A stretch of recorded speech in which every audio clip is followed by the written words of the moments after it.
Meus prezados irmãos, diletos amigos, eu cumprimento a todos com a paz do Senhor. Dou graças a Deus mais uma oportunidade que Ele me concede de voltar a comunicar com cada um dos meus irmãos, meus amigos, os meus distintos alunos, para postar mais um comentário de uma das nossas lições aí da CPAD. Hoje nós temos a lição de número 3, de 15 de janeiro de 2023. Essa lição ela traz como título o avivamento no Novo Testamento. Semana passada nós tivemos a oportunidade de estudar sobre o avivamento no Antigo Testamento e agora nós teremos aí o privilégio de, dando continuidade a essa série de estudarmos aí o avivamento no Novo Testamento, dentro de um contexto onde nós sabemos que temos aí bastante informações, pois já se trata aí da história da igreja e de uma experiência que está bem mais próxima de nós. Portanto, esse é o título da lição, o avivamento no Novo Testamento. O textuário está aí no livro de João, capítulo 4, verso de número 10. Esse é o texto que contém o textuário, João 4, verso 10.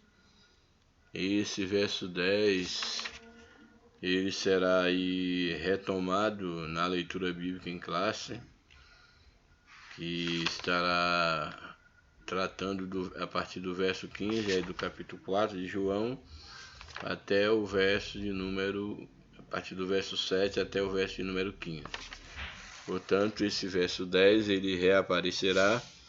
Eu vou estar apenas lendo nesse momento esse verso, e quando chegarmos lá no contexto da leitura bíblica em classe, nós estaremos aí fazendo comentário do referido verso. Diz-nos então aí o textuário: Jesus respondeu e disse-lhe: Se tu conheceras o dom de Deus, e quem é que te diz, dá-me de beber, tu lhe pedirias e ele te daria água viva. João 4, verso de número 10. A verdade prática da lição nos apresenta: a palavra de Deus revela raízes de um verdadeiro avivamento espiritual que perpassa a história. Como nós vimos na lição passada, já podemos ver de uma maneira muito clara o avivamento no contexto do Antigo Testamento, da Antiga Aliança. Mesmo o Espírito ele não sendo derramado da forma como ele é derramado, como ele é dispensado na nova aliança, sendo agora esse avivamento e esse encher do Espírito disponível a todos quanto queiram se encher de Deus, e não algumas pessoas especiais, as quais Deus escolhia para uma obra específica, como reis, profetas, sacerdotes e outros grupos dentro do contexto da Antiga Aliança.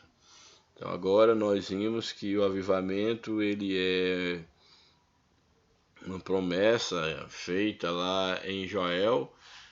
Havia uma promessa que Deus derramaria do seu Espírito sobre toda a carne, que todos indistintamente poderiam ser usados no poder do Espírito, tanto servos quanto escravos, tantos senhores como servos, jovens, crianças, velhos, etc. Então a promessa, o próprio texto lá de Joel, ele mostra que diz respeito a todos. E isto é muito importante, porque agora nós temos aí a oportunidade de ver, de fato, de acompanhar como essa experiência do derramado do Espírito, como ela é aqui focada, como ela é tratada no Novo Testamento, nos mostrando exatamente a diferença ou a forma efusiva como o Espírito de Deus agora ele é derramado sobre o seu povo. Portanto, a verdade prática, ela nos afirma, repetindo a leitura, que a palavra de Deus ela revela raízes de um verdadeiro avivamento espiritual que perpassa a história. Então, desde lá o passado aí mais remoto, Deus já se manifestava por meio do seu Espírito, e a história ela tem comprovado as raízes, os fundamentos do verdadeiro avivamento, avivamento esse que não ficou parado no tempo. O tempo ele não pode, em hipótese nenhuma, barrar, caducar a obra que Deus tem feito no coração da humanidade. Muitos foram os levantes contra a igreja de Deus, contra a palavra de Deus, as ideologias, e nesses últimos tempos isso tem se feito presente de uma forma assim muito avassaladora em basicamente todos os meios sociais, inclusive no meio religioso. As ideologias ela têm tentado minar a necessidade, o desejo do coração dos crentes, da igreja, dos homens, de terem uma vida cheia do Espírito de Deus, uma vida de busca, uma vida de reverência, uma vida de temor, uma vida que possa estar pautada na sensibilidade espiritual para perceber o mundo à sua volta e o que de fato está acontecendo com a humanidade, que a passos largos tem se afastado de Deus, tem substituído Deus por muitas coisas, inclusive muitos que se dizem evangélicos, muitos que se dizem cristãos. Bem, a leitura bíblica em classe, nós estaremos agora meditando, está no livro de João, como falei, o capítulo 4, os versos de número 7 até o verso de número 15. Aí o primeiro verso do capítulo 4 de João nos diz o seguinte: veio uma mulher de Samaria tirar água. Disse-lhe Jesus: dai-me de beber. Aqui traz fragmentos de uma história bíblica, quando dos tempos de Jesus aqui na terra, do seu evangelismo, da sua missão, momento no qual, quando os seus discípulos haviam ido até a cidade para poder comprar pão, comprar um alimento para eles, porque já estava chegando a hora da refeição, meio-dia, e eles já tinham ali uma longa jornada durante aquela primeira parte do dia. E agora então Jesus, propositalmente, a Bíblia diz que era-lhe necessário passar por Samaria. E essa ideia da necessidade de passar por Samaria é algo que deve ser levado muito em consideração, porque para onde Jesus rumava, para onde ele estava seguindo, não havia apenas a rota de Samaria. Ele poderia escolher um outro caminho, mais longo ou mais curto, mas poderia. Quando coloca aqui a necessidade de passar por Samaria, aí abre-se a possibilidade de muitas leituras.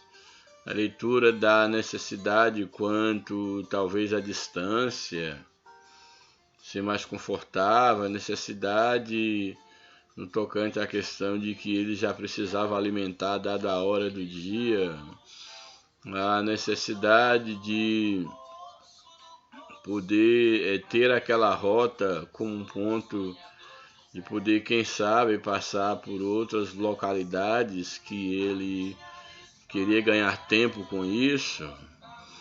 Então são várias as necessidades, mas eu creio que a principal necessidade, eu não sou muito de estar espiritualizando tudo na Bíblia, Eu acho isso muito perigoso, porque eu penso que dentre os métodos interpretativos, eu penso que o primeiro e o principal, que é a partir do qual eu posso sim lançar outros métodos, é exatamente uma leitura literal do texto, uma leitura gramatical, literal do texto, para a partir daí eu perceber outras possibilidades de leituras figurativas, simbólicas, e fazer a aplicação que não fuja dentro daquilo que é basilar no texto.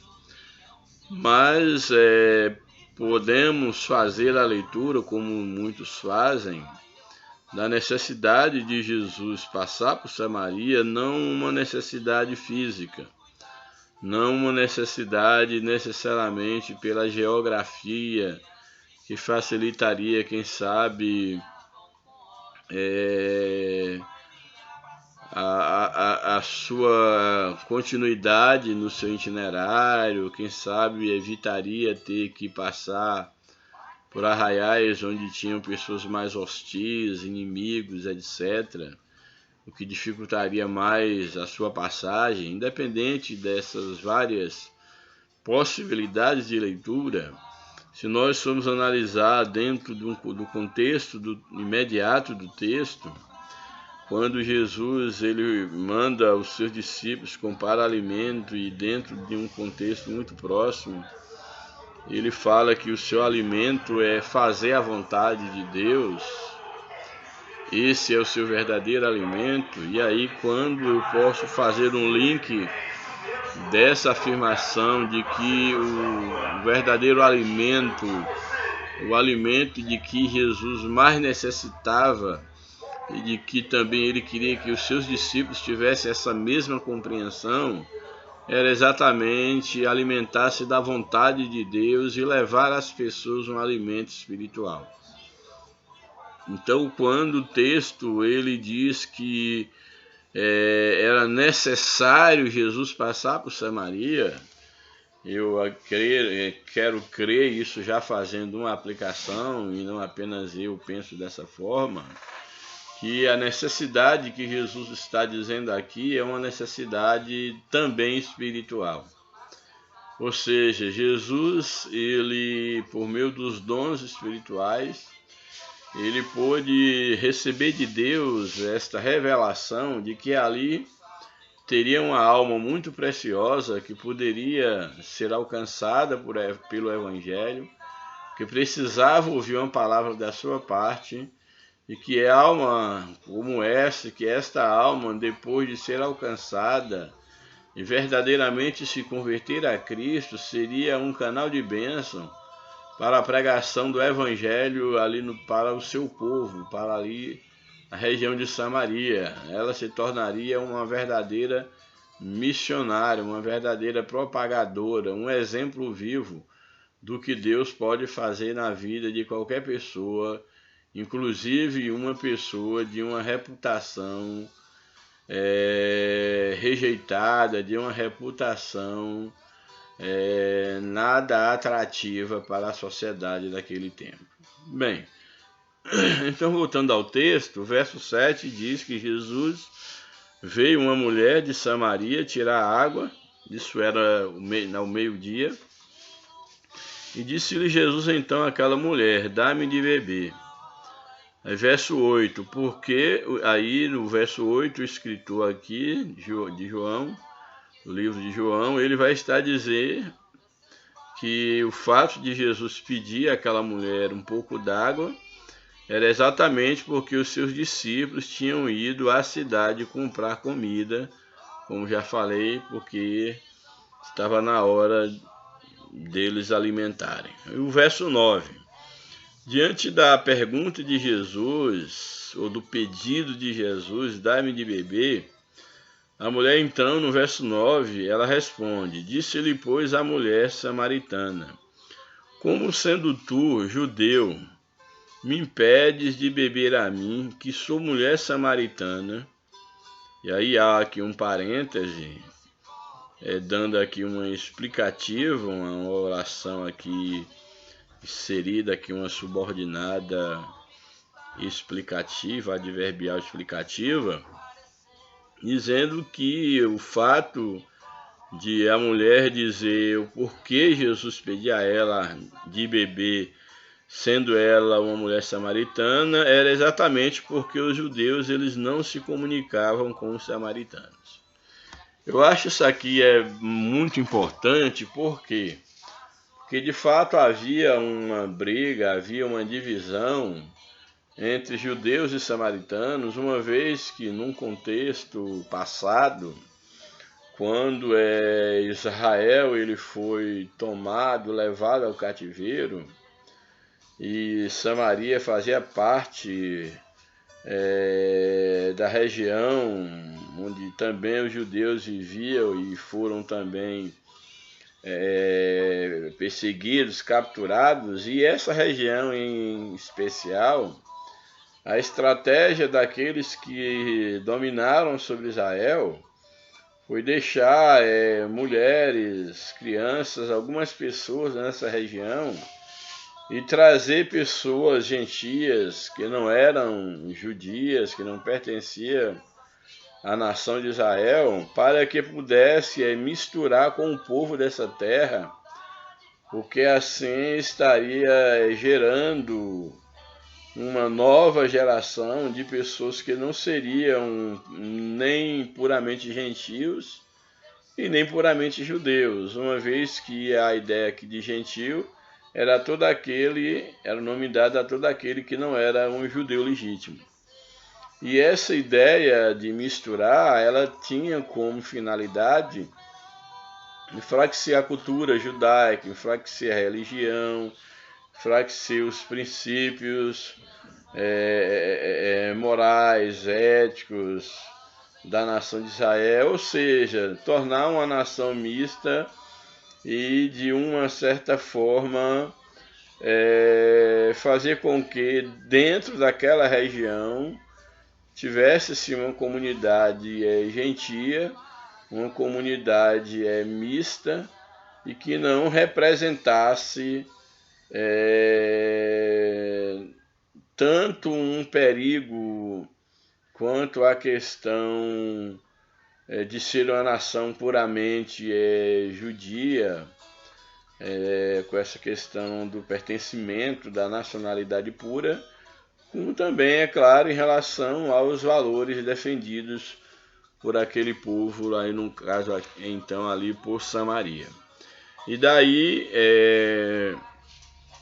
quando o próprio povo ele volta do cativeiro, a nação de Israel, os filhos legítimos de Israel, eles veem o samaritano como um povo misto, como não sendo seus irmãos. Seriam uma espécie de primos distantes, mas com os quais eles não queriam nenhum relacionamento. E os próprios samaritanos, eles também começaram a competir, no caso com os israelitas, competir principalmente em questões religiosas. Construir sinagogas, lugar de adoração para eles mesmos, para que eles não, o seu povo que cresceu muito, inclusive, não tivesse a necessidade de descer para Jerusalém e, quem sabe, ali serem instruídos e acabarem ficando por lá mesmo. Então havia toda essa competição, essa rixa, ela era alimentada não só no aspecto político-social, mas também no aspecto religioso. Bem, então, dito essas coisas, a mulher ela vai então aí, de uma certa forma, repelir, retrucar a Jesus, dizendo: olha, mas tu és judeu e está me impedindo de beber, sendo eu a mulher samaritana.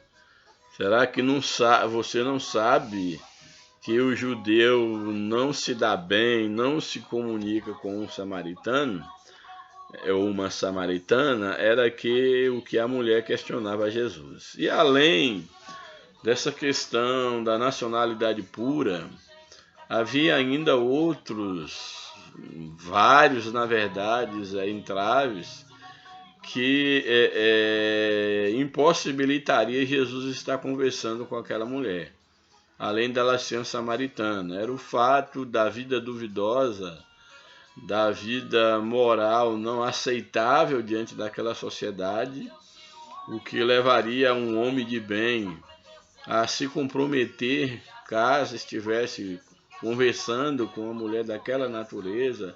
E olha que aqui é a plena luz do dia.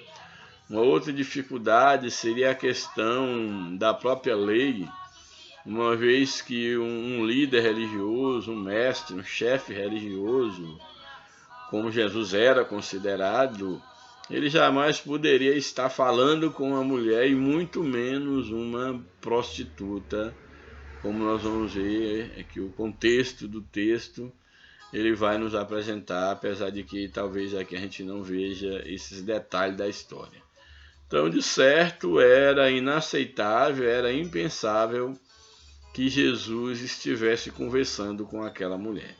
Daí ela mesma se colocar no seu lugar e tentar fazer com que Jesus também se enxergasse o seu lugar.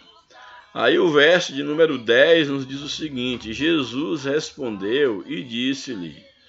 Aí agora aqui Jesus, ao invés de afastar daquela mulher, ou ela se afastar do poço, o que a gente percebe aqui é que Jesus ele chama aquela mulher para o diálogo.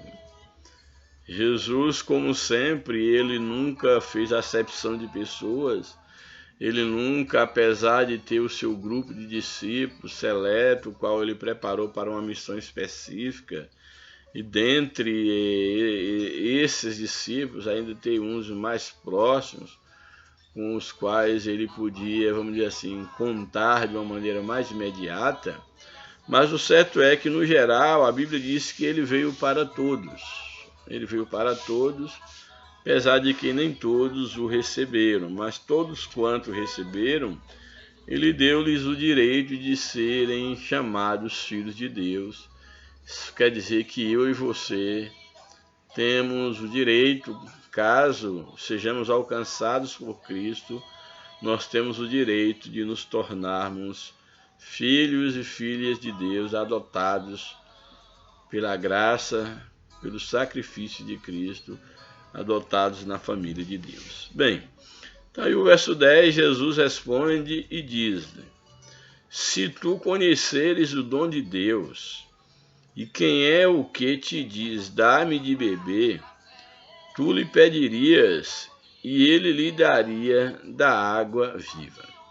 Isso aqui é muito interessante, porque Jesus agora ele traz, ele começa a travar um diálogo com aquela mulher, que eu creio que a princípio ela não entendeu o porquê dessa conversa e não tinha de fato nenhuma maturidade. Talvez nenhum daquela cidade tivesse uma maturidade para entender o que Jesus estava falando. Jesus ele vai dizer para essa mulher que se ela tivesse conhecimento do dom de Deus, que o dom de Deus, a gente sabe à luz da Bíblia, que fala da própria graça, do próprio Jesus. O dom de Deus é o próprio Jesus que traz salvação, ou seja, o dom de Deus é a salvação, mas a salvação ela é tão somente por meio de Jesus.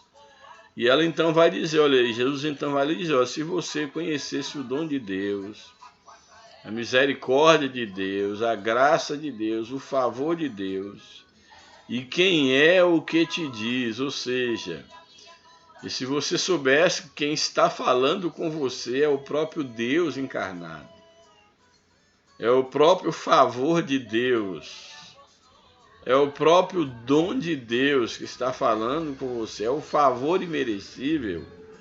Se tu conhecesse isso, as coisas seriam o contrário. Olha o que ele diz aqui em relação a tudo isso. Quem é o que te diz, dá-me de beber, tu é que lhe pedirias, e ele te daria água viva. Ou seja, Se você tivesse os olhos espirituais abertos, se você conseguisse entender no mundo espiritual o que está acontecendo no vosso tempo, tu é que me impedirias e eu te daria não uma água comum, uma água que você vai usar durante algumas horas do dia e quem sabe até mesmo no mesmo dia, você vai ter que voltar para buscar novamente e repetir isso durante toda a sua vida para poder matar a sua sede física.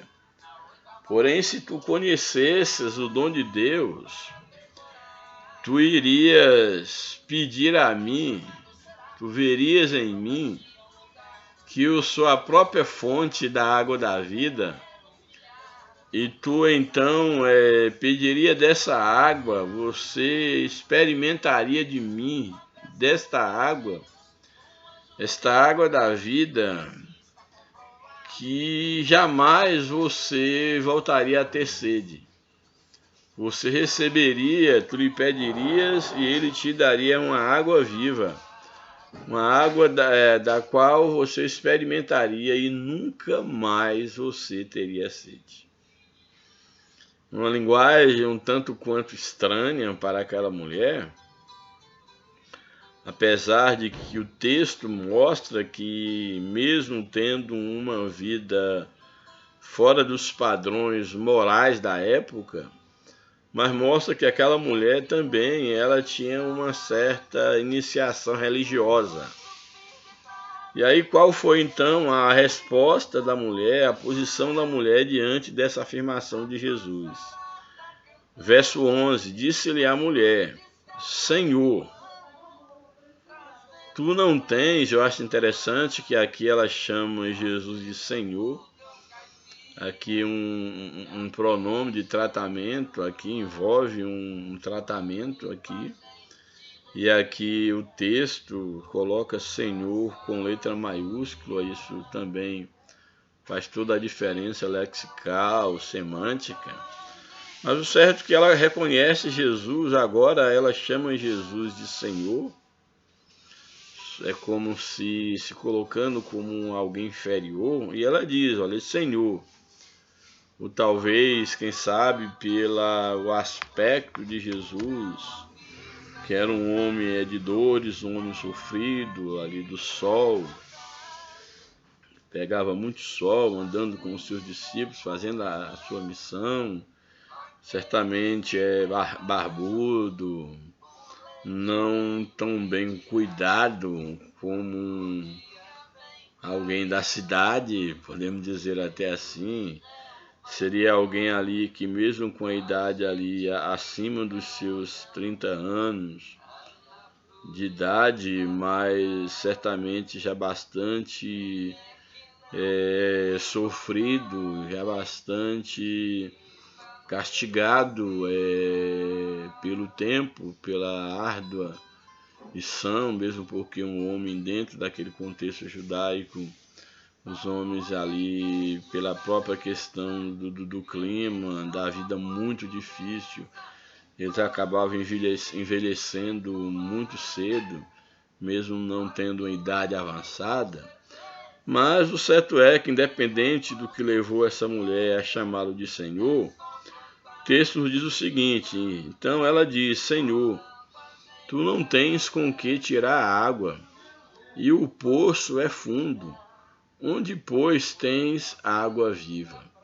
Eu acho algo fantástico a sabedoria de Deus, a sabedoria de Cristo, porque Jesus ele fala de um elemento o qual a mulher estava buscando e ela conhecia muito bem que aquele poço era um poço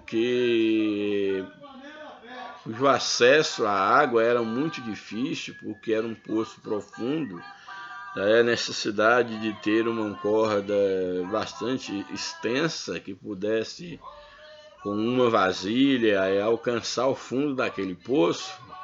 Então a mulher ela diz, olha Senhor, tu não tens nem com quem tirar a água, e o poço, além do mais, ele é muito fundo.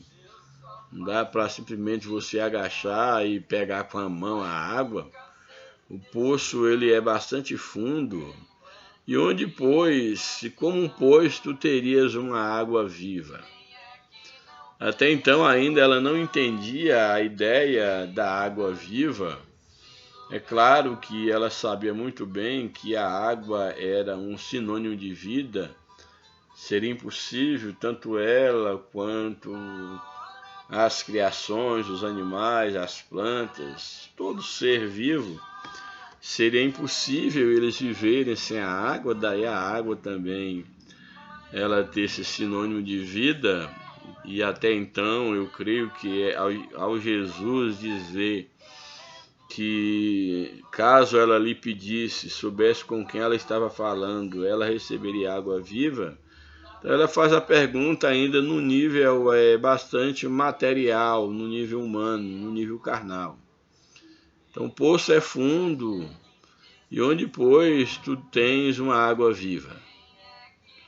Aí o verso de número 12, ele diz o seguinte, aí ela continua no verso 12, melhor dizendo, és tu, vai perguntando a Jesus, és tu maior do que Jacó, o nosso pai, que nos deu o poço, bebendo ele próprio dele, e seus filhos e seu gado?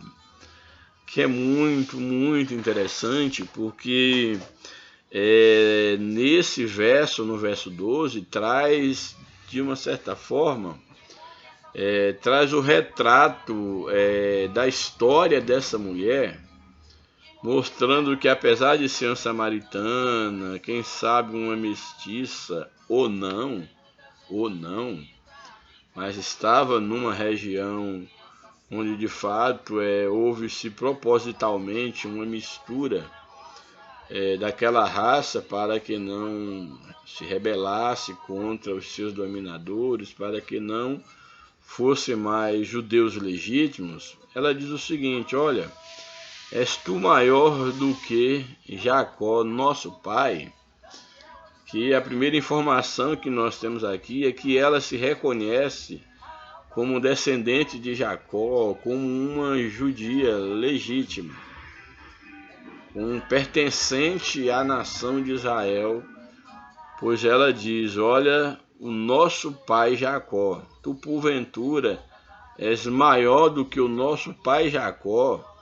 Aí começa a contar a história daquele poço e trazer a memória a Jacó, ao pai Jacó. Tu és maior do que o nosso pai Jacó, que nos deu o poço. E além de dar o poço, ele mesmo, ele bebeu desta água do poço, e também os seus filhos, que são os meus ascendentes, os meus antepassados. Então ele bebeu, os seus filhos e o seu próprio gado bebeu desse poço.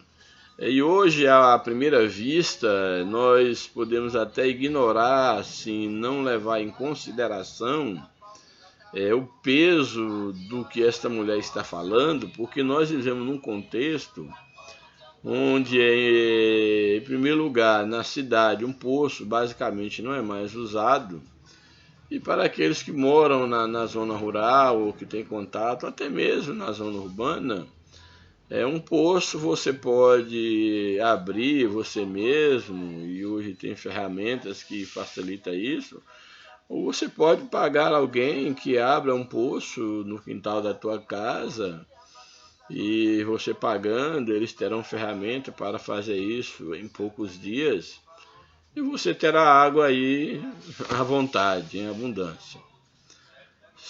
Só que dentro daquele contexto histórico, cultural, dentro desse período da história, e aqui no caso é o primeiro século, um poço de água era como, na verdade não era como, tinha mais valor do que um poço de petróleo. Que para que serviria petróleo dentro daquela condição a não ser para combustão, para queimar alguma coisa, sei lá, acender um fogo, ou sei lá, o que poderia ser usado. Mas, num sentido prático, a água aqui era o ouro daquele tempo. Tinha mais valor do que o ouro, do que a prata, do que tudo. Tanto é que as grandes guerras que haviam dentro daquele contexto era por um poço d'água. E não é por acaso que a humanidade hoje, já há historiadores, analistas, que já discutem que o produto que gerará guerra no futuro será exatamente a água. Porque os rios estão poluídos, muitos estão secando, e já a falta d'água, inclusive o uso de tecnologias para dessalinizar a água do mar para servir para, no caso, beber para a utilidade humana. Então, dessa feita, a mulher então, ela fala da valorização daquele poço, do poder, do benefício do pai Jacó, que tanto ele quanto seus filhos, seu gado, pôde beber, sobreviver daquele poço e deixar para a posteridade da qual ela faz parte.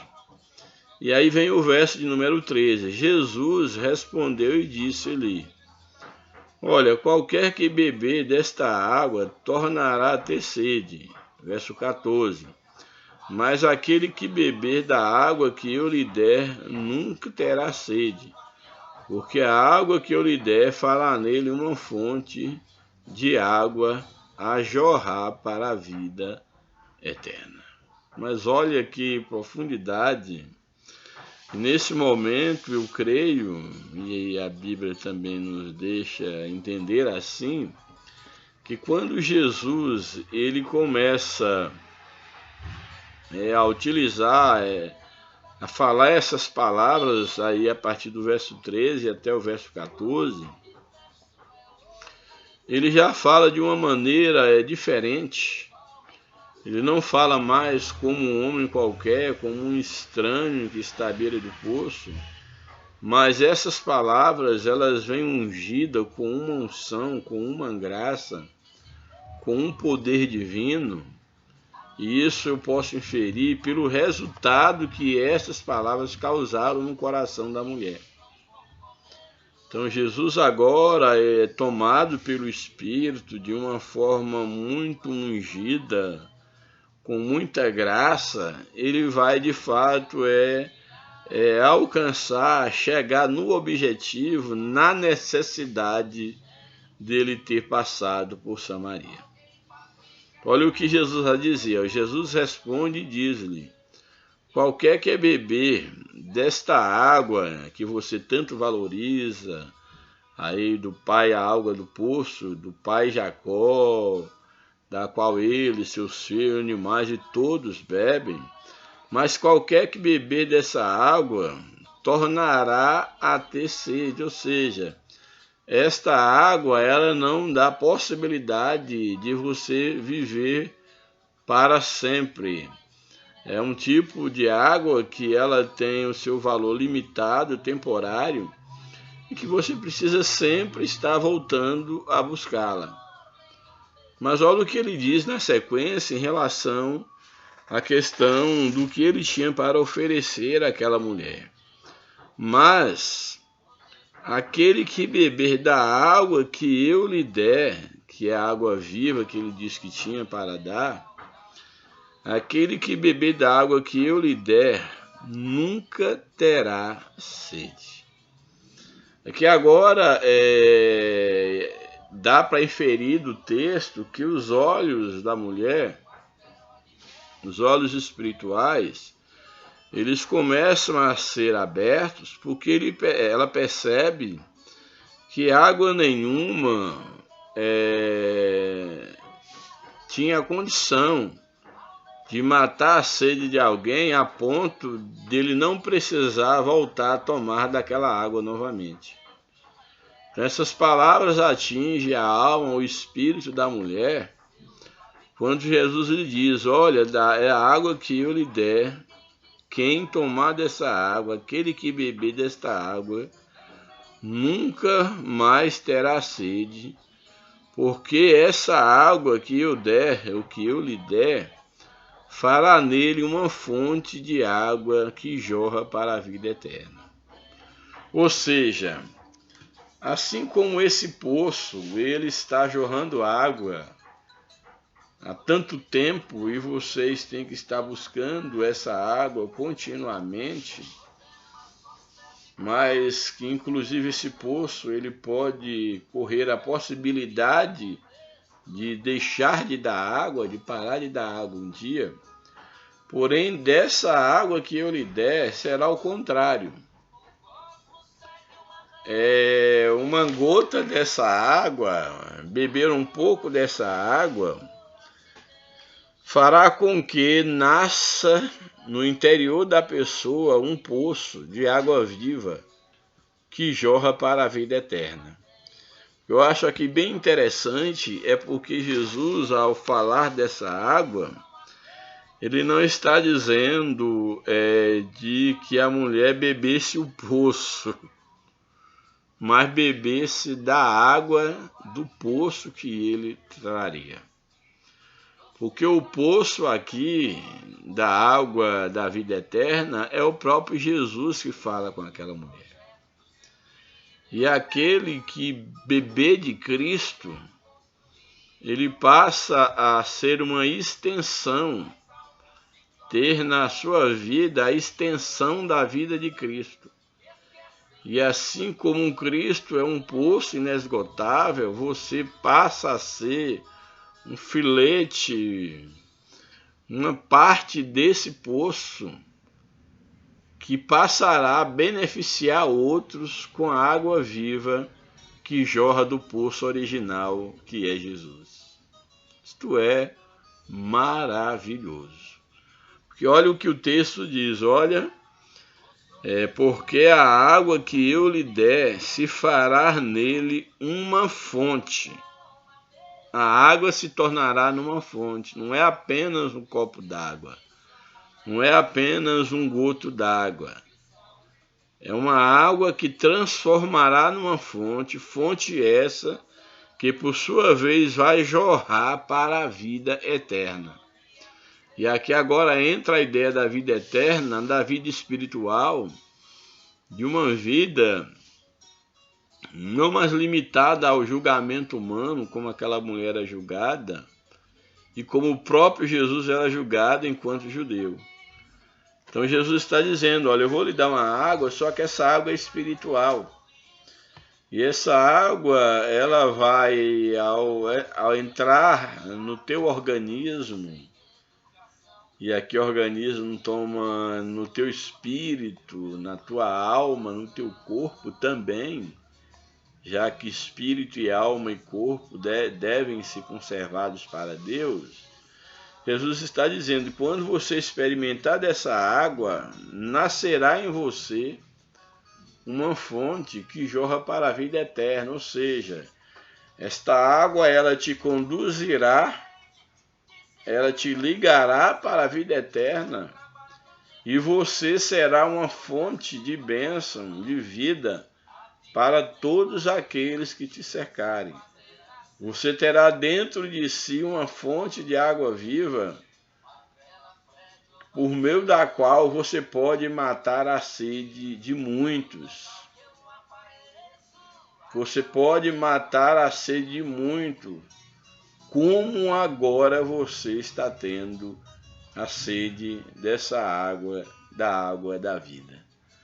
E aí o verso de número 15, para não prolongar, o texto é maravilhoso, ele nos diz o seguinte: disse-lhe então a mulher, diante disso, diante do que Jesus falou, e é claro, há um diálogo aí contínuo, Jesus vai entrar na vida particular da mulher, falar quanto aos maridos que ela teve e que o atual que ela tem não lhe pertence.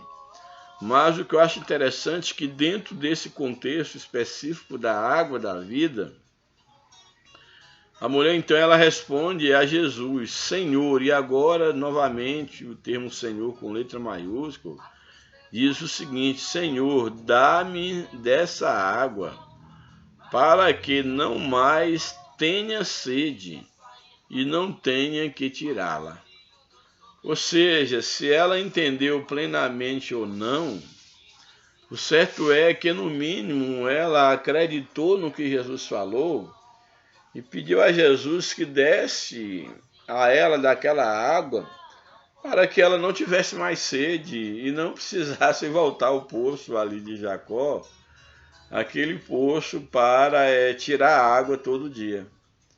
É claro que seu entendimento ainda está muito verde em relação à profundidade do diálogo, mas ela começa a entrar na senda, no caminho do entendimento para um diálogo mais maduro, um diálogo mais profundo com Jesus, que é exatamente o que acontece aí na sequência do texto, que a lição ela não nos traz, ela nos mostra até o verso 15, mostrando apenas essa questão desse avivamento que aconteceu na vida dessa mulher no Novo Testamento, ao entrar em contato com Jesus, que é o próprio Deus, a própria graça de Deus encarnada.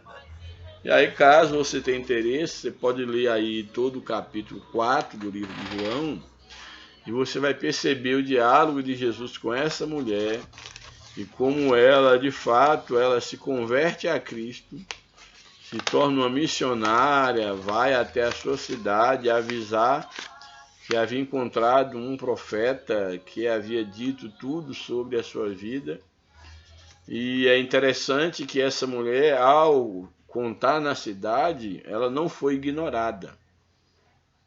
Eu acho que isso não é um mero detalhe, porque ela conseguiu arrebanhar uma quantidade enorme de pessoas para virem de fato comprovar o que ela havia experimentado, que foi o encontro com Cristo. Então houve já um experimentar da água da vida por parte dessa mulher, e ela já estava começando dando fruto, que era levando outros a terem o conhecimento de Deus que há pouco instante ela havia recebido. Louvado seja o nome do Senhor. Bem, agora vamos para o comentário da lição. A introdução nos diz o seguinte: nessa lição teremos um panorama geral a respeito do avivamento no Novo Testamento.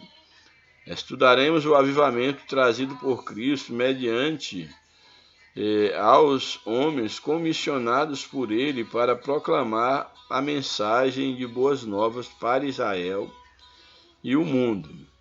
Desse modo, nosso Senhor trouxe a mais poderosa mensagem que os homens ouviram, a mensagem do reino de Deus.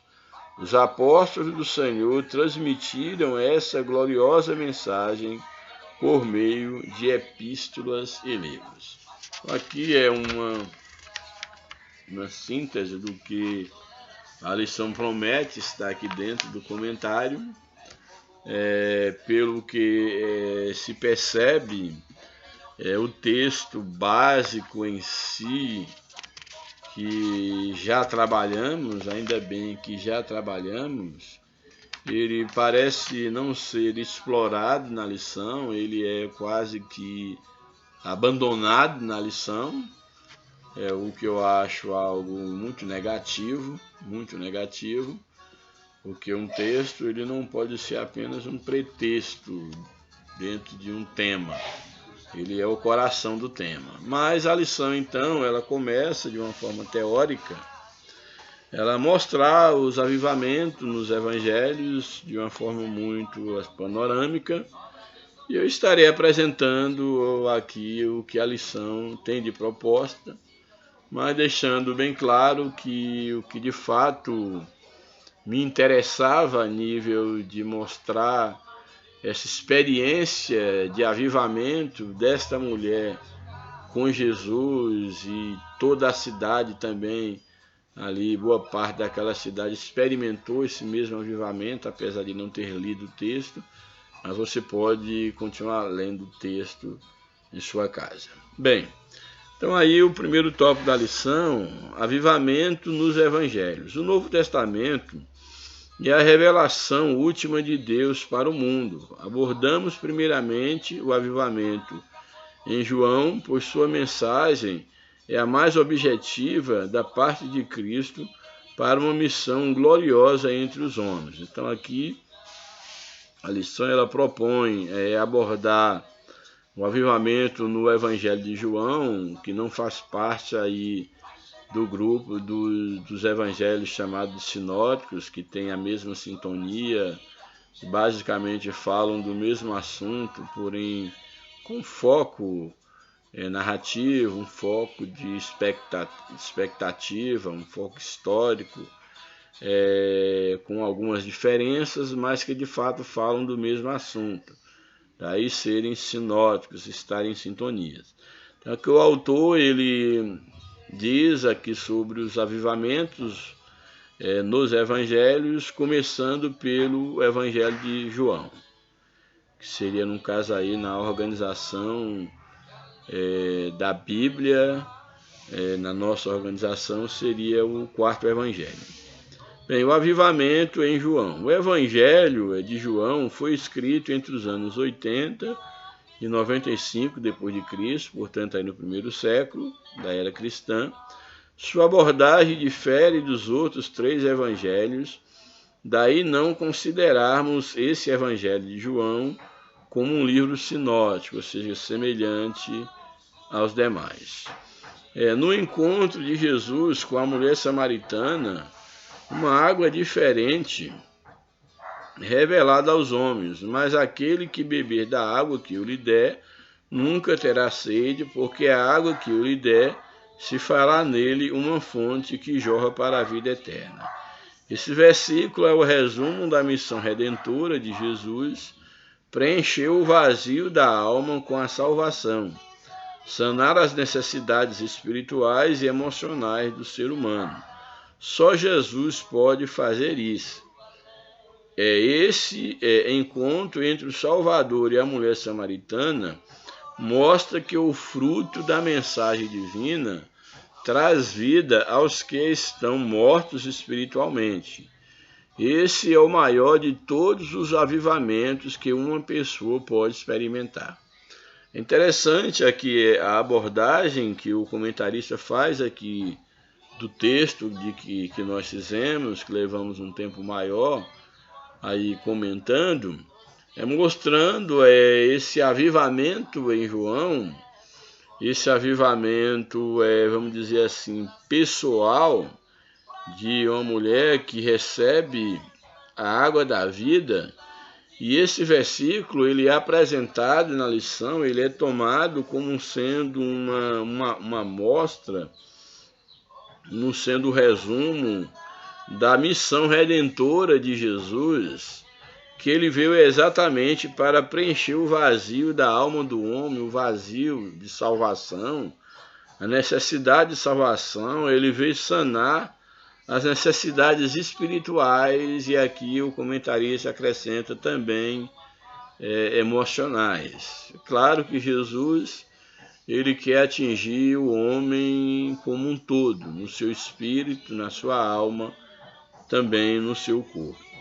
E aqui é apresentado que esse contato entre Jesus e a mulher, esse encontro, mostra exatamente o fruto da mensagem divina, que é exatamente trazer vida àqueles que estão mortos espiritualmente, como era o caso daquela mulher. Estava morta em pecados, na prostituição, como todos aqueles que até então ainda não haviam encontrado a Jesus, como por exemplo os amigos, os conhecidos, os, vamos dizer assim, conterrâneos daquela mulher samaritana. Então esse tipo de avivamento, que é essa transformação, que é essa água da vida, que tem uma ligação direta com o estado de morte em que os homens encontram, esse é o maior avivamento que pode acontecer na igreja, na vida de uma pessoa. Alguém está morto no pecado, nos seus delitos e pecados, e receber a vida eterna. Então, até eu abro um parêntese para nos alertar, enquanto igreja individual, igreja coletiva, e você que é líder, que está sonhando, buscando por um avivamento, quero lhe dizer que o verdadeiro avivamento é a transformação de uma vida pela palavra de Deus. É levar as pessoas a ter um encontro com Jesus, não um encontro com a religião, com um estilo de pregação, um estilo de louvor, um estilo de liturgia, onde a pessoa se sinta em casa, ela pule, ela salte, ou ela fica em total contemplação. Isso são apenas métodos, são apenas artifícios que podem dar certo ou não.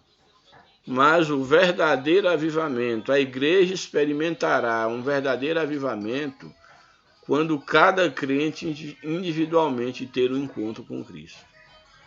Então aqui o texto está mostrando que esse encontro pessoal da mulher com Cristo mostra o experimentar do verdadeiro avivamento que alcança cada um individualmente, a ponto de contagiar toda a igreja, todo o rebanho.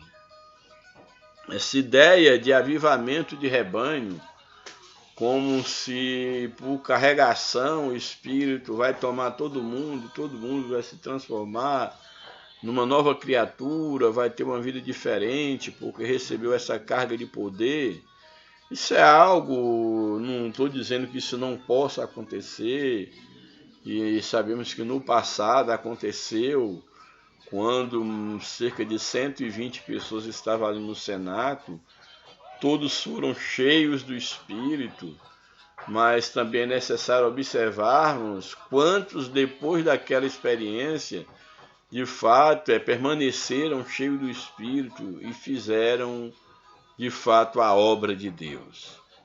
Então eu tenho um certo receio, eu tenho uma certa resistência a esses momentos de crises de santidade, e aqui crise eu falo num sentido pejorativo mesmo, e de repente passa-se o ano todo, ou no dia a dia da igreja, as pessoas não querem nada com Deus, não querem compromisso com Deus, compromisso com o seu lugar de culto, com os seus irmãos, com a palavra de Deus, com uma vida com Deus, uma vida de oração, de busca, de consagração, mas de repente marca-se uma vigília, uma campanha de sei lá quantos dias, e aí essa pessoa de uma hora para outra dá aquela crise de santidade, que quer Deus, que vai ser diferente, que vai ser cheio do Espírito, e aí participa daqueles momentos ali de ópio, aqueles momentos de uma negação da sua realidade, e aí acha que quando sai desses momentos, que ela já é uma pessoa diferente. Mas logo se percebe em pouco tempo que a pessoa não mudou nada. Muito que talvez alguns alcancem se tornarem mais fanáticos, mais prosa ruim, mais companhia indesejável.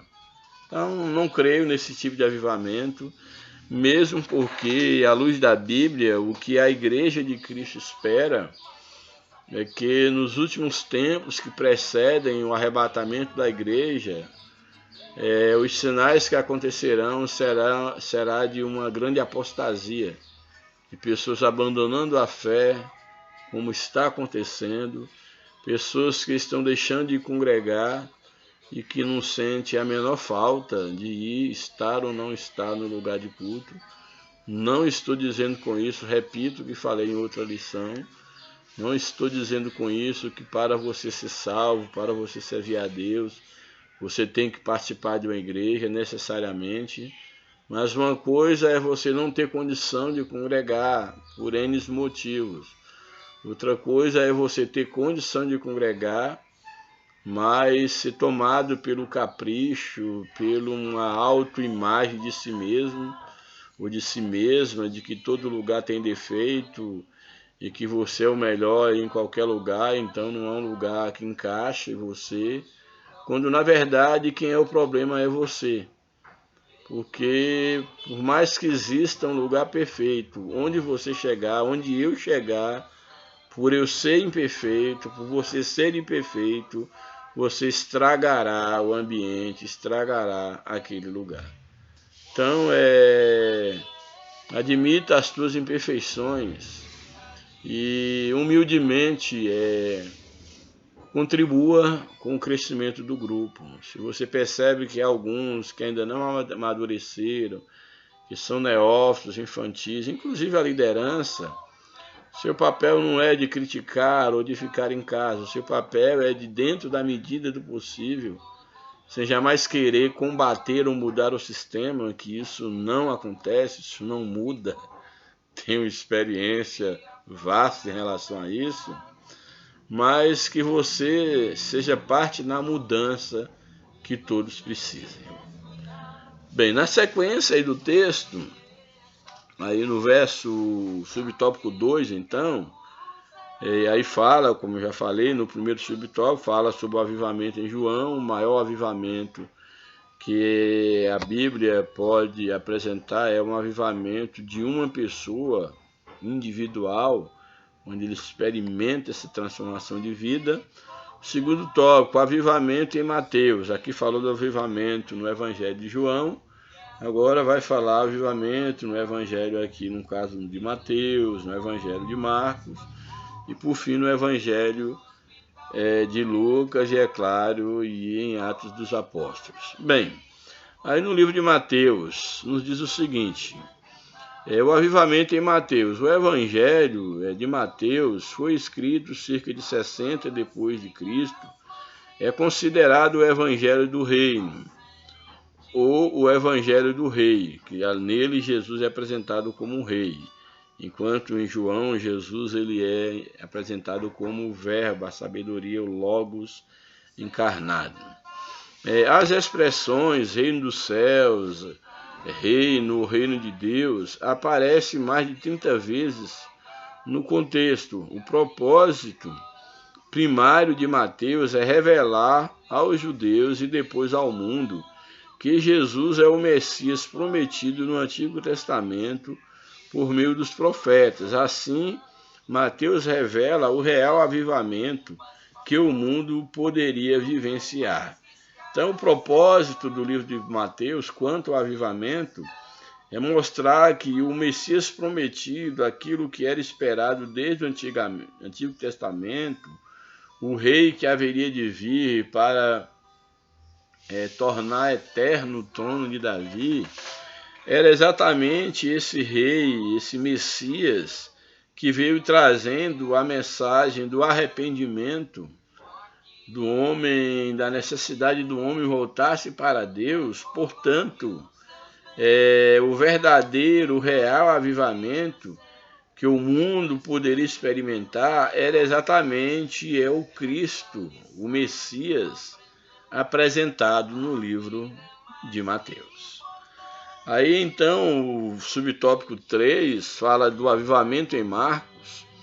No Evangelho de Marcos, Jesus ele é apresentado como servo, é ali o servo sofredor, ele veio para sofrer, em 3 aspectos. Primeiro, ele mostra Jesus como um servo vencedor, que lutou e venceu as enfermidades, os demônios, as forças da natureza, a morte, as tentações.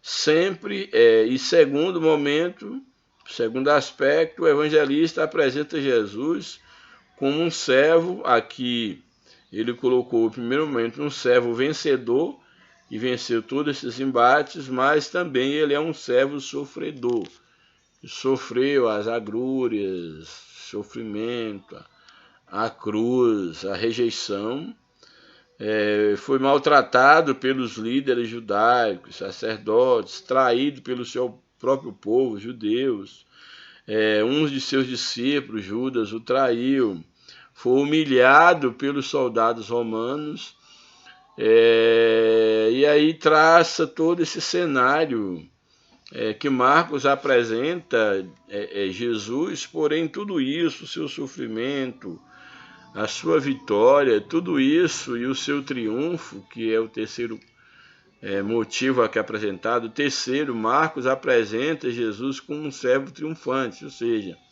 um servo que ele lutou e venceu, sofreu bastante, mas que ele triunfou. E a mensagem do anjo ao ressuscitar, que ele traz às mulheres quando foram ao túmulo, foi a seguinte: olha, já ressuscitou, não está aqui. Assim nosso Senhor foi morto, mas ressuscitou triunfante ao terceiro dia, vencendo a morte e o pecado, o mundo e o maligno. Então não há vida maior, não há avivamento maior do que o apresentado em João, porque ele mostra um Jesus que sofreu, um Jesus que venceu, um Jesus que morreu, mas um Jesus que ressuscitou ao terceiro dia e nos deu, selou a vida eterna, que é o verdadeiro avivamento que o homem pode experimentar.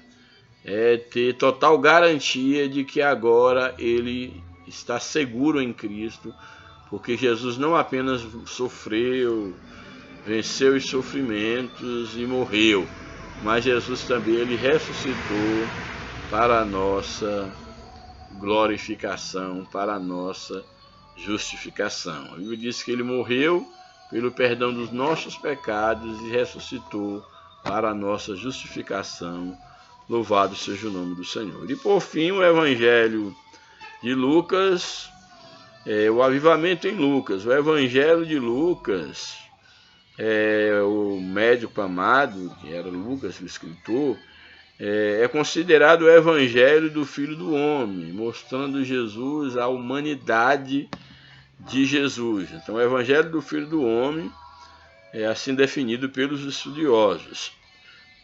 Nenhum outro evangelista retrata tão bem a humanidade de Jesus. Lucas registra o nascimento singular do Senhor, bem como a mensagem dos anjos aos pastores quanto ao seu nascimento, um novo tempo que chegava para Israel e o mundo, era um avivamento enviado dos céus. De fato, o Evangelho de Lucas, ele é um evangelho muito especial, porque Lucas, enquanto um estudioso, um cientista, um médico e, por que não dizer, um historiador, ele se informou muito bem, apesar de não ter andado com Jesus, ele se informou muito bem dos fatos, dos acontecimentos.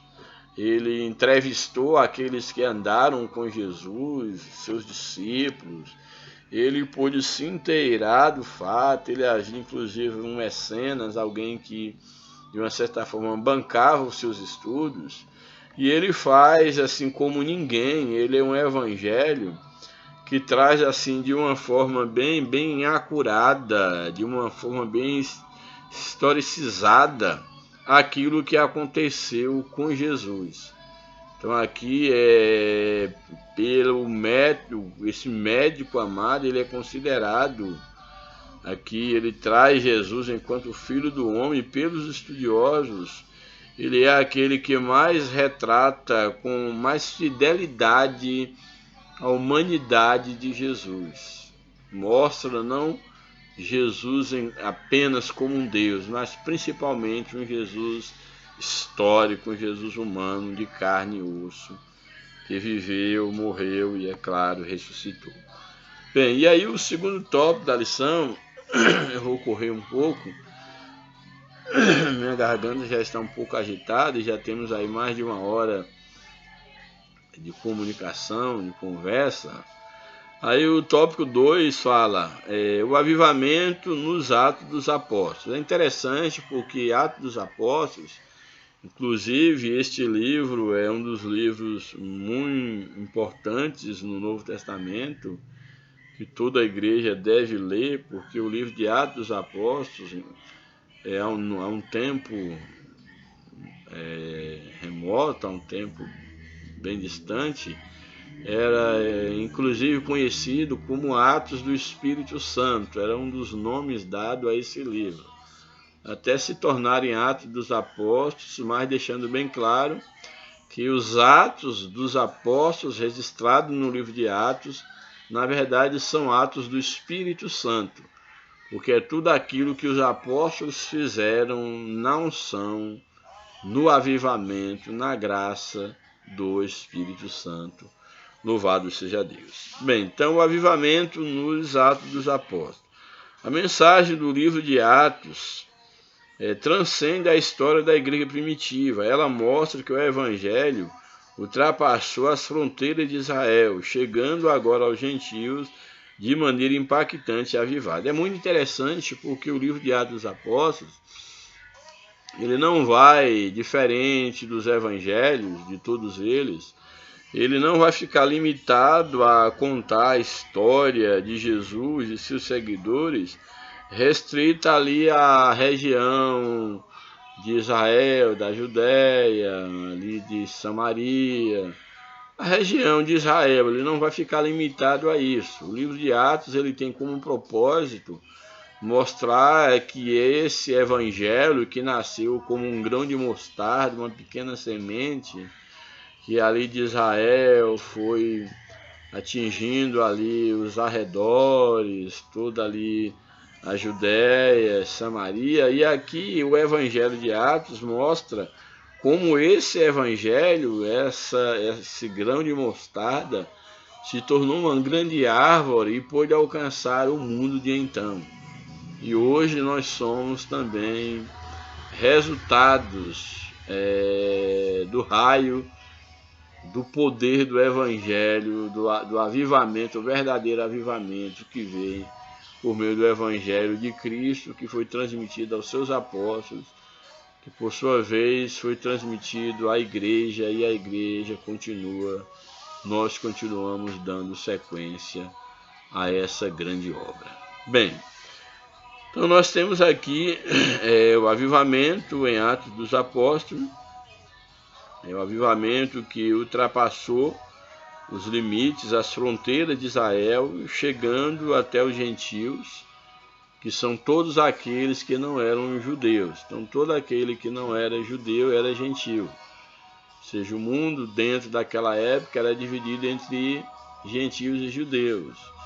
Ou às vezes chamava judeus e gregos, como no caso dessa questão do domínio do Império Grego, tanto dentro do seu tempo e quanto mesmo dentro do contexto do Império Romano, mas a língua, o grego koinele, continuava predominando. Se os romanos eles subjugaram os gregos militarmente, mas foram subjugados linguisticamente, podemos assim afirmar. Bem, então o avivamento ele não fica apenas entre Israel, ele chega aos gentios de uma maneira impactante e avivada. O primeiro subtópico, o avivamento na igreja primitiva.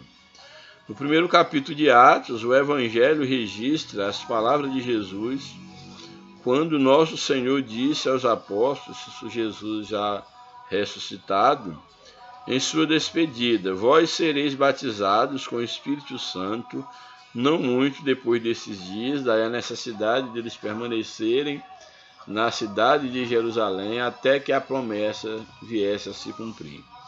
O cumprimento dessa promessa na vida da igreja seria o maior avivamento ocorrido na história.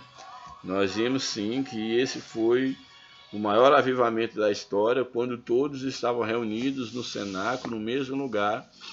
De repente um vento veemente, impetuoso, encheu toda a casa.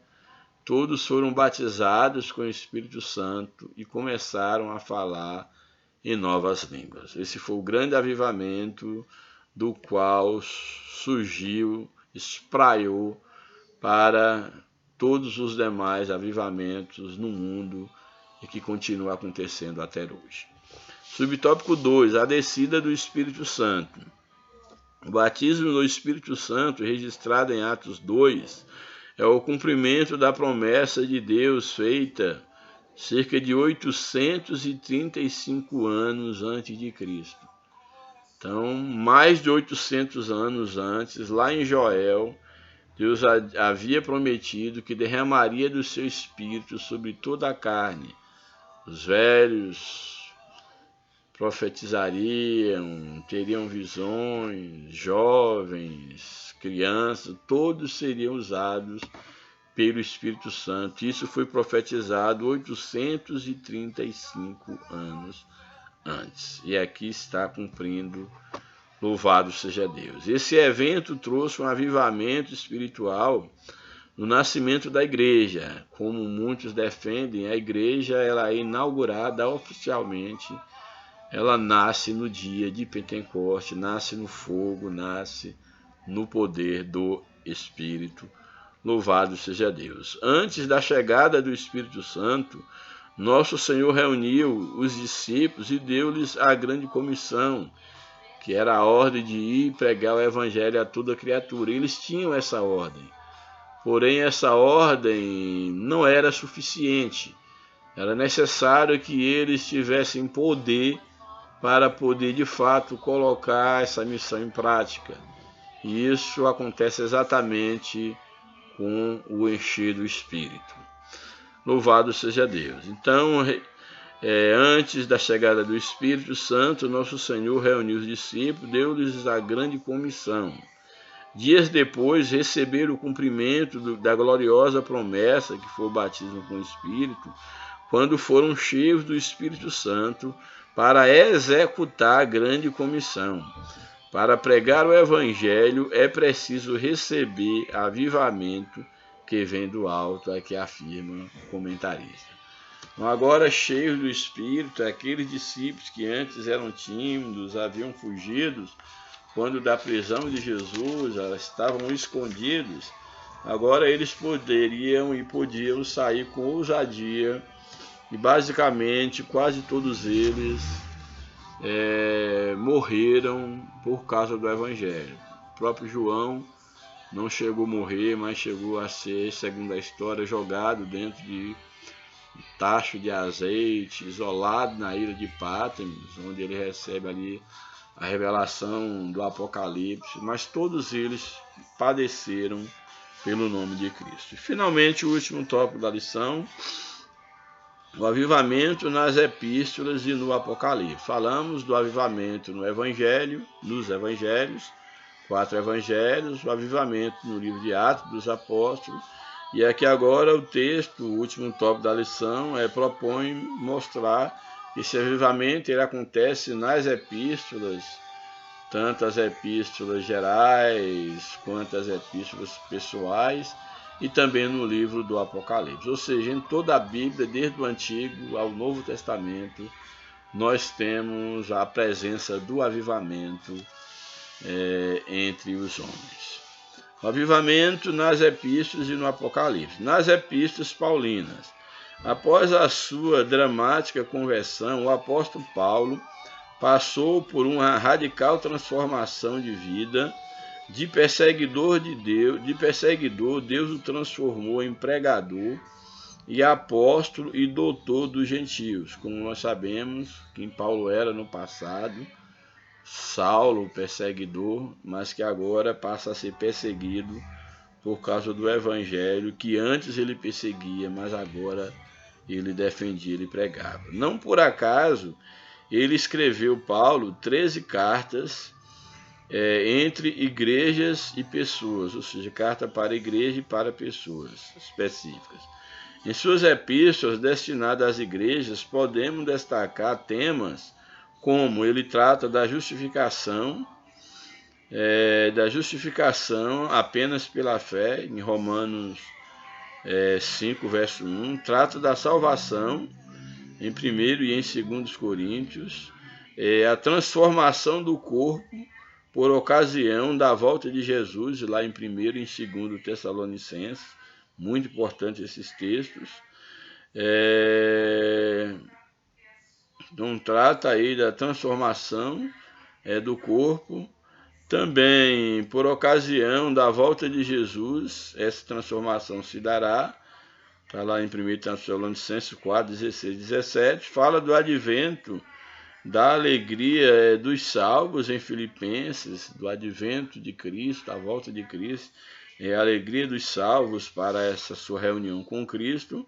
Todavia, e especialmente, vale destacar o apelo do apóstolo aos Efésios, mas enchei-vos do Espírito, Efésios 5,18. Paulo fala da vinda de Jesus, fala de todos esses eventos, mas aqui a lição faz questão de destacar esse apelo de Paulo aos Efésios, que tem tudo a ver com a temática da lição, era da necessidade daqueles irmãos não embriagarem com vinho, que representa tudo aquilo que distrai, toda a alegria passageira, mas que eles deveriam encher do Espírito Santo, que é o mesmo conselho para nós, igreja do século 21. Louvado seja o nome do Senhor. Então esse apelo ele continua a ecoar atualmente. Subtópico 2. Nas epístolas gerais ou universais.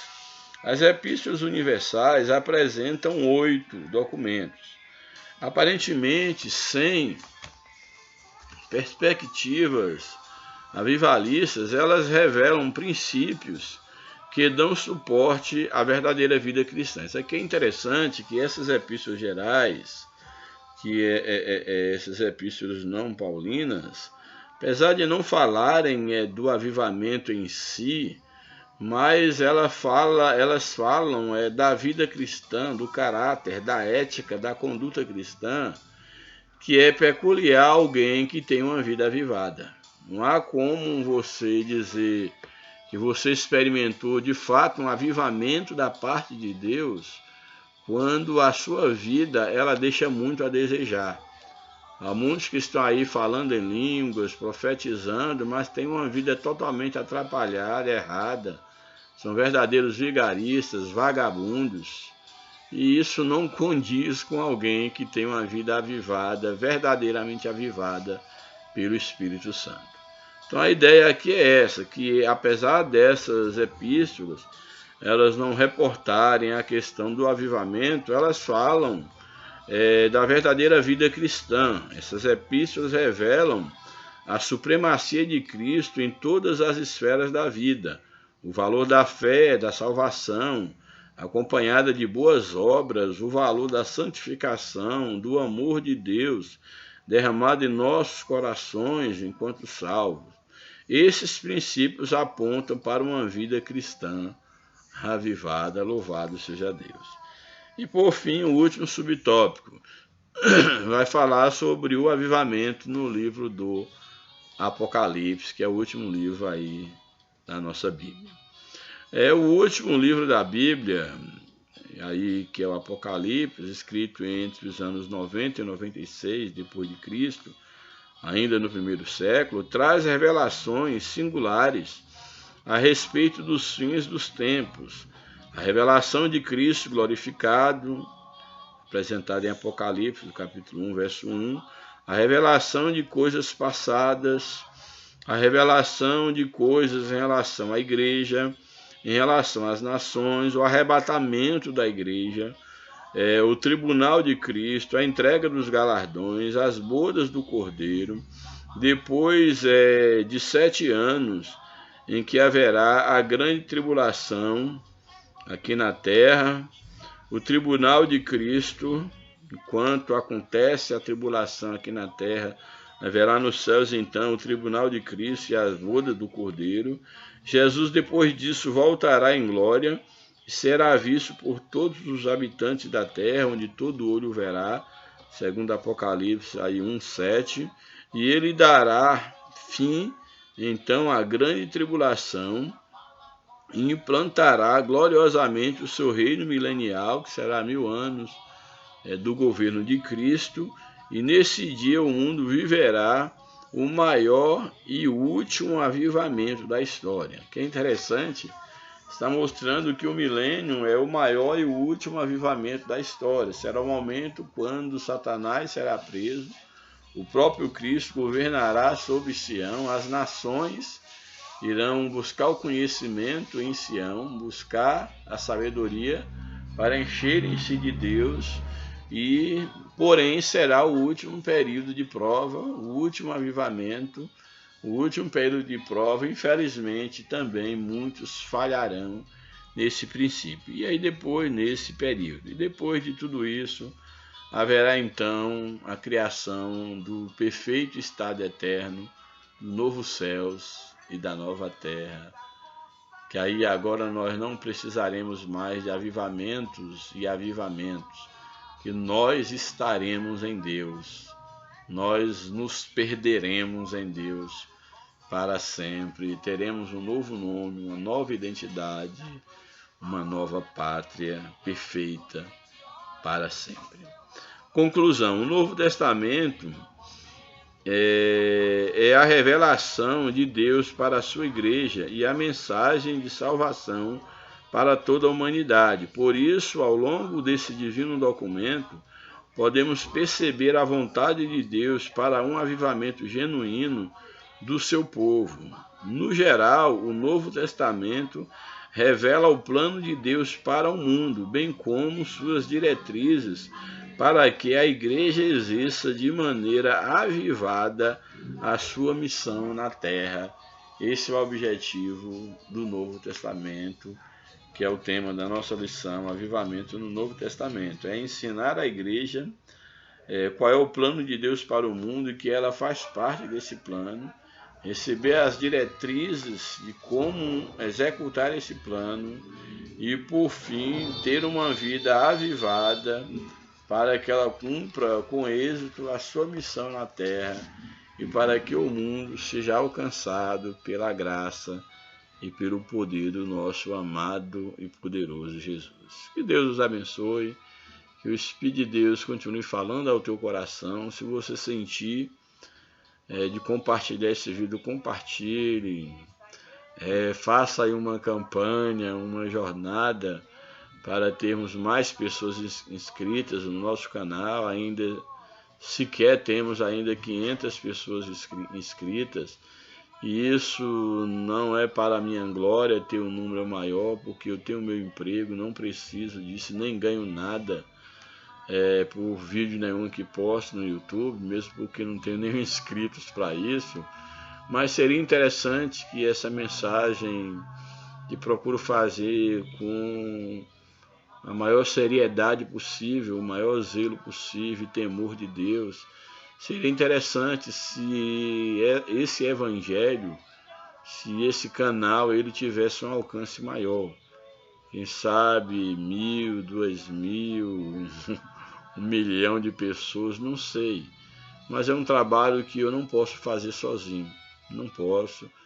Tenho todas as limitações de tempo, de saúde, de capacidade intelectual com mídia. Tenho dificuldade muito da questão do marketing, da propaganda. Sou ainda um tanto quanto resistente a isso, mas sei que há uma necessidade. Mas se você que tem acompanhado nossos vídeos sabe ou conhece alguém que possa investir no nosso canal no sentido de torná-lo mais atrativo quanto a um design, a uma produção, a sugerir alguma coisa, quanto às próprias gravações, no sentido de uma iluminação. Eu faço aqui da maneira mais rúdica possível os meus vídeos, mas Deus sabe de todas as coisas. Portanto, fica aberto aí o convite a você que queira ser um colaborador. Não estou pedindo dinheiro para ninguém, nunca fiz isso. Nunca me sentiria bem fazendo isso, mas no sentido de poder contribuir com o nosso canal. E para finalizar, eu quero aproveitar e mostrar para vocês aqui esta obra aqui.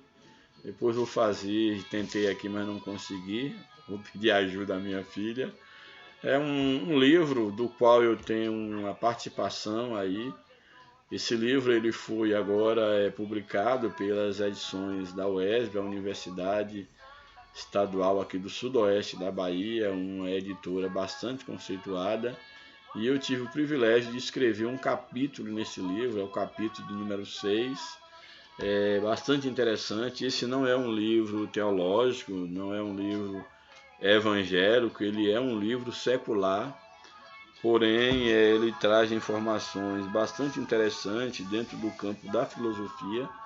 Aqui reflexões de colegas que fizeram parte de uma especialização em filosofia, da qual participei, mas em termos de conteúdo, eu me responsabilizo pelo que eu escrevi, inclusive estou relendo para ver se não fiz alguma besteira ao escrever aqui, mas é até onde eu pude ler as 4 primeiras páginas do capítulo, uma vez que recebi o material ontem. É um material que eu não estou vendendo, pois houve uma cota mínima para cada escritor, e esse material ele está disponibilizado no site da Universidade Estadual do Sudoeste da Bahia, ou na livraria física da universidade você pode encontrar o material para comprar. O capítulo que eu escrevi, o capítulo número 6, tem um título um tanto quanto pode soar um tanto quanto estranho para vocês, como soou para mim quando escrevi e quando elaborei tal título. Fala o seguinte, o capítulo 6, a perspectiva heideggeriana da natureza como um fundo de reserva imposta pela técnica. Aqui, em síntese, eu trabalho com alguns filósofos e dentre esses com Heidegger, que é um fenomenólogo. Ele traz uma abordagem mostrando o relacionamento do homem dentre, é claro, as suas várias obras. Aqui o foco desse capítulo é mostrar como o homem se relaciona com a natureza. A natureza enquanto a natureza em si, e a natureza dando um aspecto enquanto a natureza divina, que é o próprio Deus criador dessa natureza, dessa segunda natureza. E aqui eu faço uma abordagem como o livro divino, como a escritura, a Bíblia Sagrada, podemos dizer assim, ela é uma fonte de leitura, de estudo para entender a natureza da qual nós pertencemos. Portanto, a natureza divina, ela pode ser lida, ela pode ser observada, analisada à luz da natureza criada por Deus. Então essa é mais ou menos uma chave de leitura. Não vou estar dando spoiler aqui do capítulo, mas basicamente é um texto que eu creio que tem muito a contribuir para aqueles estudantes mais críticos da Bíblia, para os poucos que gostam de filosofia, pois na verdade eu confesso que é um capítulo que não, estou falando do capítulo em que escrevi, é um capítulo que não tem uma leitura muito fácil, você tem que ler várias vezes, com bastante paciência, não é uma leitura que você, numa sentada, você lê ou dentro de um ônibus, ela necessita, como toda produção filosófica, necessita de um tempo, de uma perspectiva, de uma perspicácia, de uma, vamos dizer assim, de uma insistência para poder entender o que nele está escrito. Então, estou lendo este capítulo, comecei a ler o meu capítulo para entender o que eu escrevi e logo após estarei lendo os capítulos dos demais colegas para poder também falar sobre eles. Então, esse em termos de um livro físico produzido, é o primeiro livro que Deus me deu a oportunidade de participar. Eu tenho aí alguns artigos escritos aí em revistas eletrônicas na internet, inclusive eu pretendo transformá-los em livro. Então vocês orem por mim, porque estou num dilema do que material produzido eu já tenho, mas de como organizar esse material. Se eu faço em um único livro, que seja o livro da minha vida, ou se eu divido aí pelo menos em 2 volumes. Um livro que ele tem assim mais uma sacada, uma aproximação no campo teológico, e um outro mais voltado para a literatura e principalmente para filosofia, que é a área a qual eu mais me dedico e, sinceramente, é a que eu sou mais apaixonado. Gosto da teologia, da literatura, da poesia, mas a filosofia, ela trouxe para mim uma contribuição muito grande para o meu crescimento espiritual, crescimento enquanto pessoa, enquanto homem, para o meu crescimento inclusive teológico. Daí que é uma breve apresentação, não sei se está dando para você ver o livro. O livro ele tem como título O Sujeito na Filosofia da Natureza, Múltiplos Olhares. Esse livro foi organizado pelo professor José Fábio da Silva Albuquerque, que inclusive foi o meu orientador aqui nessa pós-graduação, nessa especialização, e também por uma colega que fez parte do grupo, é uma das organizadoras, que é Karine Boaventura Rente. São então os dois que organizaram esses textos, esses artigos que nós produzimos em forma de coletânea, portanto, nos dando esse presente desse livro aqui, é da edição UESB. Aqui tem os vários autores do livro e, pela misericórdia de Deus, eu também faço parte dessa produção, o que para mim é um presente, é um grande troféu neste mundo. Claro, nada comparado com o troféu maior, que é a vida eterna em Cristo Jesus. Que Deus abençoe, um grande abraço, espero contar com a sempre presença de vocês e também a divulgação aí do nosso canal. Um grande abraço, Deus os abençoe, a paz do Senhor, aos meus queridos alunos um abraço, aos meus alunos seculares, aos meus ex-alunos aí do 9º ano, alguns fazem parte, estão inscritos no meu canal. Grande abraço, estou com muita saudade de vocês, vos amo como a filhos. Que Deus os abençoe em nome de Jesus. Amém.